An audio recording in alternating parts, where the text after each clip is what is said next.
За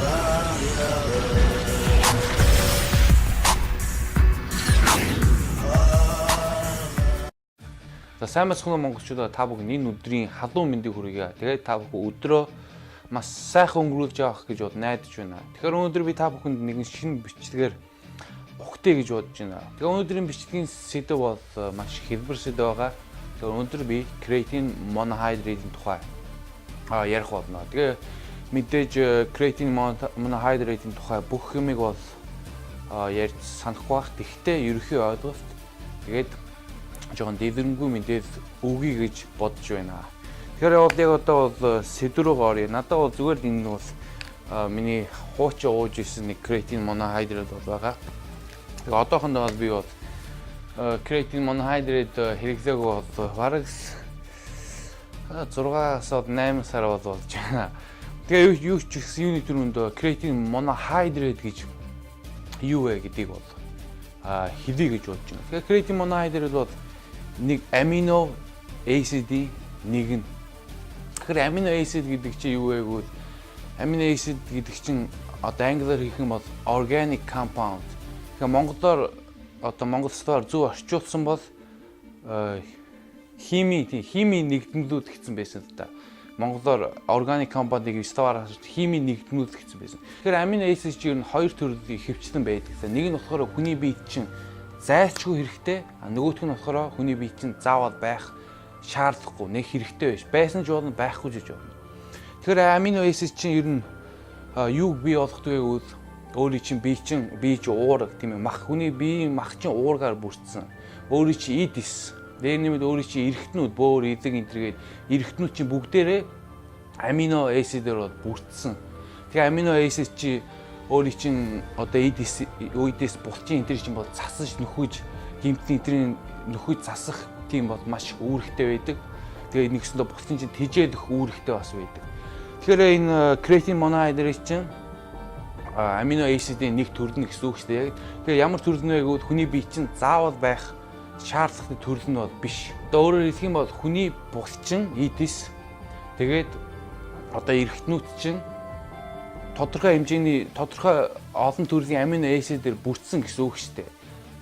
Нэг амино acid чинь дутвал өөрийн чинь нэгсэндээ булчингийн чинь нөхөж эдгэж сэргээх боломжгүй гэсэн үг шүү дээ. Тэгээ харин тэр дутсан амино acid-ийн нэг төрөл нь creatine monohydrate бол орохгүй. Харин би одоо бол дэлгэсэн дээр бол нэг зураг бол харуулж одно.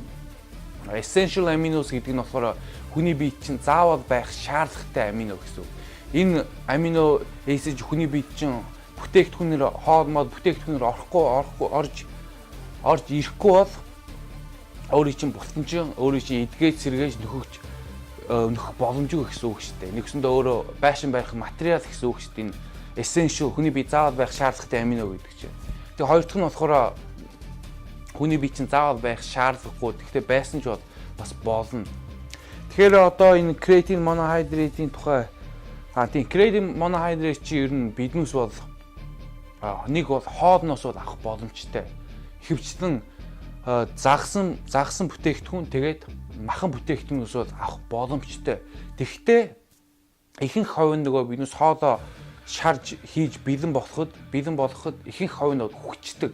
Тэгэхээр биднээс хоол махан бүтээгдэхүүн тэгээд загсан бүтээгдэхүүнээс авж байгаа creatine monohydrate-ийн хэмжээ чинь их бага болохоор биднээсийн биед нөгөө creatine monohydrate чинь ямар ач холбогд үүрэг үзүүлдэг тэр үүргээ бол үзүүлэх бол боломжгүй. Ягаад гэвэл хоолноос авж байгаа хэмжээ чинь бол маш бага учраас.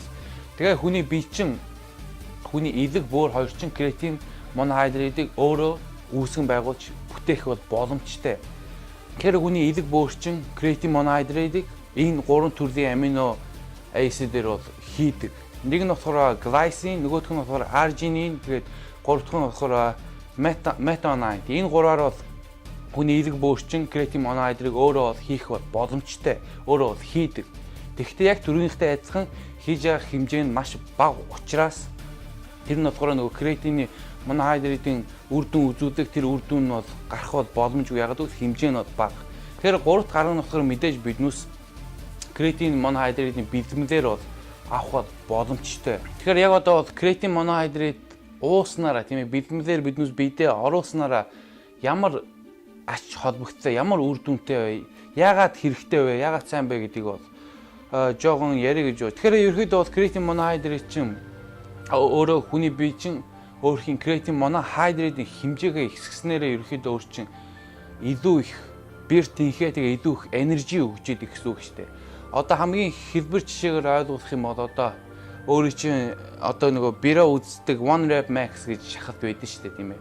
Хамгийн хүн дээрээ өөрөө одоо чэйжин шахалт дээр хамгийн хүн дээрээ нэгхэн шахах гэж үздэг шүү дээ нэг жингийг. Тэрэн дээр чинь бол туслах боломжтой. Тэн дээр чинь илүү их өөр чинь тэнхээ бэр өгөх боломжтой. Хоёрт нь болохоор өөрийн чинь шахалтын тоог чинь ихсэх бол бас боломжтой. Одоо жишээлбэл одоо өөрөө нэг жингээр одоо 100 кг гэж одоо цэжин шахалт дээр өөрөө 8 шахдаг байсан бол одоо креатин моноhydrate-ийн бэлэн дууснараа 9 шахах бол боломжтой гэсэн үг шүү дээ. Тэгээ ерөнхийдөө бол хүн болгоны креатин моноhydrate уусны дараа үр дүн бол арай өөр байдаг. Энэ бол ихэвчлэн юунаас хамаардаг вэ гэвэл одоо жишээлбэл өөрөө хоол хүнснээс ер нь хэр их улаан мах идэж гин хэр их загас идэж байгаас ч хамаарна тийм ээ. Ялангуяа хэрэг өөрөө цагаан хоолтон байсан бол креатин моноhydrate-ыг бол хэрэглэснээрээ мах иддэг, загас их иддэг хүнтэй харьцуулах юм бол өөрийн чинь үр дүн бол хамаагүй сайн байна гэсэн үг шүү дээ. Тэгээ ерөөхдөө бол креатин моноhydrate-ийн нөгөө одоо жишээлбэл креатин моноhydrate-ийн нөгөө гарчиг дээр одоо масс нэмэндийн масс ихсэх нь энтергээд ерөөхдөө бол жин нэмэн энтергээд ерөөхдөө бол гарчигн дээр бичсэн бол байдаг. Тэгэхээр энэ үнэн мөртлөө худлаа тийм ээ. Одоо бол ерөөхдөө бол креатин моноhydrate-ийн тухай ер нь маш их судалгаа байдаг. Бараг энэ бэлмэл бол бараг дэлхийн хамгийн их судалсан бодибилдинг бэлмэлийн нэг төрлөнд бол орно. Тэгэхээр маш их судалгаа байгаа.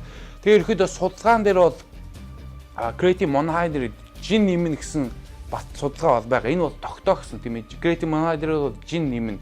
Тэгээ хэрэг нэмэх нь яг түрүүний хэлсэндээ холбоонд. Өөрө цагаан хоолт нь хэрэг мах идж байгаа, хэрэг мах идэхгүй байгаа интерес чинь бол хамаарж хүний жин нэмэх бол өөр. Гэхдээ жин нэмэхдээ яг масс бол нэмнэ гэсэн баталгаа бол байхгүй. Тэгээ масс нэмдэг, цэвэр булчин масс нэмдэг гэсэн судалгаа бол байхгүй. Судалгаагаар бол зөвхөн жин нэмэн л гэж тогтоогдсон. Гэхдээ тэр жин чинь юугээр бүрдсэн бэ?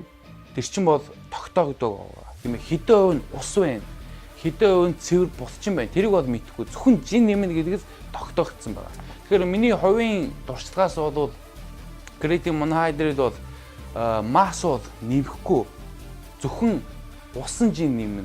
Тэгэхдээ биднээс бодоод үзэхэд креатин моноhydrate ууснараа биднээс өмнөхөөсөө илүү арай жоохон бэрчин нэмэгдэж штэ. Тэгэхээр өөрөө өмнөхөөсөө илүү хүн дээр өрөх боломжийн шин бол мэдээж хүн дээр өрөх ялгаа бол жоохон амар их биш штэ. Нэг цэзний шахалт чинь 50 20 кг энэ нэмэхгүй штэ. Нэг 5 кг юм нэг 2.5 кг нэмэх гэж бодож байна. Тэгэхдээ өөрөө өмнөхөөсөө креатин моноhydrate чинь өөрийн чинь өмнөхөөсөө илүү хүн дээр өрөх боломжийн чинь бий болгож байгаа учраас өөрийн чинь бутан чинь илүү их ачаал аавна гэсэн үг шүү дээ. Тэгэхээр бутан чинь тэрний хариуд илүү их томрох бол боломжтой гэсэн үг. Тэгэхээр биднээс яг ингэж бодоод үзэх юм бол ерөөхдөө бол креатин моноhydrate чинь бас масс нэмэхэд бол цэвэр масстэй өөхгүй усгүй цэвэр масс нэмэхэд бол бас үр дүн тус бол үзүүлэх бол боломжтой гэсэн үг шүү дээ. Тэгэхдээ креатин моноhydrate чинь жин нэмэхдээ ихэвчлэн усан жин нэмж идэг. Тэгэхээр одоо жишээлбэл одоо би киднер гიშгтэй одоо киднер гიშгэд 80 кг байхад креатин моноhydrate нэг 5 өдөр уусан дараа 80 кг биш одоо 82 кг очтой гэж бодъё. Энд чинь бол усан жин шүү дээ. Булчин бол биш. Ийм урдан бол яасан ч булчин бол ийм урдан нэмэгдэх боломжгүй. Хүний бие чинь тийм урдан булчинтай боломжгүй. Тийм учраас энэ одоо усан жин гэсэн үг. Дээр нэмээд өөр нэгэн би креатин моноhydrate яга хэрэглэхэ болсон гэвэл яг энэ шалтгаан усан жин нэмж байгаа тийм ээ. Одоо хүний бие чинь илүү их ус хадгалвал water retention гэдэг нь шүү дээ. Илүү их ус хадгалахаар чи өөрийн чинь булчны чинь тэр нөгөө булчны чи одоо юу хэмдэ булчны чинь нөгөө тодрол энэ чинь байхгүй болно шүү дээ. Ягаад гэвэл булчин чинь доороо байдаг. Дээр нь ус байхаар чинь ус чинь нөгөө булчны чинь хэлбэр тодролыг чинь муудуулчихар чинь би чинь бол сайхан харагдах болчих. Тийм утгаар нь би одоохондоо бол креатин моноhydrate бол уухгүй байгаа. Тэгээ яг одоохондоо би жингээ асч байгаа болохоор буур бол уухгүй байгаа. Яг тэгвэл жингээ асж байгаа үед ер нь уухад бол одно ерөөхдөө миний зөвлөгөөр бол creatine monohydrate жингээ асж байгаа ихний хідэн шаттай уугаад тэгээд жингээ асж байгаа сүүлийн хідэн шат дээр бол уухаа болсон дээр. Ягаад вэ гэвэл мэдээж ихний хідэн шат дээр угаасаа өөрөө ерөөхдөө бол хэвчнэг тарган бол байдаг шүү дээ. Тийм учраас өөрөө чинь бусдын чинь тодорч угаасаа харагдахгүй. Харин сүүлийн хідэн жингээ асны сүүлийн хідэн шат дээр бол өөрөө угаасаа тодорхой хэмжээний жин ассан байгаа. Бусдын тодорчин бол гараад ирсэн байгаа. Тэгээ ерөөхдөө бол биений өөрчлөлтөө бол тавинд бол 7 хоног бүр аваад харах бол боломжтой. Харин creatine monohydrate зогсодгүй уугаад ахаар чинь өөрөө чинь усан чинь бол байгаа л юм. Тэгээ өөрөө чинь тэр өөрчлөлт чинь бол харагдахгүй гэсэн үг шүү дээ. Тэгэхээр энэ creatine monohydrate-ийг хизээ уух тохиромжтой гэвэл хамгийн тохиромжтой үе нь бол яг бэлтгэлийнхаа дараа шууд уух хамгийн тохиромжтой. Ягаад гэвэл бэлтгэлийн дараа өөрийн бусдын чинь маш өсгсөн байдаг. Өөрийн чинь glycogen нөгөө бусдын чинь дотор бусдын чинь одоо монголоор хэлэх юм бол одоо EDS байгаа. EDS дотор юм бол хадгалж идэг, глюкоз бол хадгалж идэг. Англиар хэлэх юм бол glycogen stores байгаа шүү дээ. Glycogen stores чинь дотроо глюкоз хадгалж идэг. Глюкоз чинь юу гэсэн үг вэ гэвэл нүүрс ус чинь задрахаараа би чинь задаад глюкоз бол заддаг шүү дээ. Глюкоз нэг бол бөөрөмч яв, нэг бол өөх тосвол чадгалзах, нэг бол болтон чи орно шүү дээ. Тэгэхээр бэлтгэл биднес ширэн бэлтгэл хийсийн дараа өөрөө чинь энэ glucose stores glucose чинь хоосорсон байдаг. Тэгээд биднес бэлтгэлийн дараа бол creatine нэг бол зөв хоолснороо өөрийнх нь тэр glucose store буцаад хоолороо бүглэж нөх бол боломжтой гэсэн үг шүү. Тэгэхээр ерөөхдөө creatine monohydrate бэлтгэлийн дараа шууд уувал хамгийн үр дүнтэй. Гэхдээ заавал бэлтгэлийн дараа бол уух бол алга байхгүй тийм ээ. Өглөөч ууж болно, оройч ууж болно, өдөрч ууж болно. Гэхдээ хамгийн үр дүнтэй нь хамгийн сайн үр дүн гаргая гэж бодож ивэл бэлтгэлийн дараа уувал хамгийн тохиромжтой. Тэгээ ерөөхдөө бол creatine monohydrate өдөрт хэрэг уувал тохиромжтой гэвэл өдөрт ерөөхдөө бол 5 г уувал хамгийн тохиромжтой гэж зөвлөдөг. Гэхдээ зарим судалгаан дээр зарим хүмүүс 20 г өдөрт уусан тохиолдол бас байгаа. Тэгээд бас үр дүн өөр гарсан тохиолдол бас байгаа. Тэгэхээр энэ бол хувь хүнээс бас хамаарна төрөний хийснээр. Өөр чинь аль тохирохыг мэдхийг өөрөө эхлээд уухтаа 5 г-аар өдөрт уугаад үз. Үр дүн ямар вэ? Өөрөө хараад үз, тийм ээ. Тэгээд 10 болгож ихсгээд үз. Үр дүн гарч ийн үү? 10 уухад 5-аас ямар ч ялгаа мэдгэдэггүй буцаад 5 дээр 5 уугаад 5 уугаад үргэлжлүү, тийм ээ. 10 уугаад 10 дээр 10 уусан чи 5-аас илүү үр дүн гарвал тэгээд 10 аваа тийм ээ. Тэгээд өксгөж буулгаад яг өөр чинь би чи яаж ийн бэлтгэл чи яаж ийн тэрэндээ хамаарч тааруулаад уул хамгийн тохиромжтой. Тэгээ ерөөхдөө бол creatine monohydrate чинь бас дотроо ерөөхдөө бол 2-3 төрөл бас байдаг. Тэгээ ерөөхдөө хамгийн сайн, хамгийн үр дүнтэй, хамгийн ашигтай нь зүгээр энгийн creatine monohydrate. Тэгээ ерөөхдөө Монгол creatine monohydrate хэр үнэтэй байгааг нь бол би мэдэхгүй байна. Гэхдээ Америкт бол маш хямдхан бол байдаг.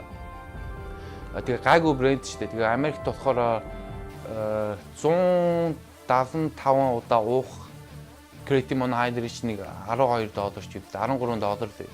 Тэгэхээр 175 хоног 5 г-аар уух creatine monohydrate нэг $12-13 байдаг гэсэн үг шүү дээ Америкт бол. Тэгэхээр Монголд бол нэг үнэтэй байх ёсгүй. Та бүхнийг шулахгүй бол ерөөхдөө бол creatine monohydrate Монголд бол үнэтэй байхад ерөөсөө ёсгүй. За тэгээ өнөөдөр тэгээд энэ creatine monohydrate-ийн тухай бичлэгийг бол юугаар дуусгах гэж бодож байна. Тэгээд бүх юмыг мартахгүй хэлсэн байх гэж бодож байна. Тэгээд удахгүй та бүхэнд мэргэжлийн bodybuilding IFBB Pro гэдэг би хамтарсан бэлтгэл хийсэн нэг бичлэг бол оруулах бах. Тэр бичлэгээ ер нь эх 7 хоногт хийх бах гэж бодож байна. Тийм найзтайгаа яриа тэгээд эх 7 хоногт хийвэл тэгээд туудахгүй оруулнаа. Тэгээ мэдээж 3 толгойн тасгалын өрөө одоохондоо оруулаагүй байгаа. Ерөнхийдөө бол надад бол яг одоо бол үннийг хэлэх бол сайн бичлэг хийх хүн бол яг одоохондоо бол хэрэгтэй. Тим хүн олчоо зүгээр биш шууд жимд бэлтгэл хийж явахдаа шууд яриад явмаар байна. Тийм ийм юм энд хэрэгтэй ингэж хийн энэ төргээд шууд яриад яваад надад бол хамаагүй амар байна. Тэгэхээр та бүхэнд бичлэгийн санал байвал dot-ийн comment section дээр тэгээ үлдээгээрэй. Тэгээд өнөөдрийн бичлэг таалагдсан байх гэж найдаж байна. Тэгээд та бүхэн үзсэн өдрөө сайхан өнгөрүүлэх байх гэж найдаж байна. Тэгээ өнөөдрийн бичлэг үзсэн маш их баярлалаа. Тэгээд дараагийн бичлэгтэр уулзтаа баяртай залуусаа.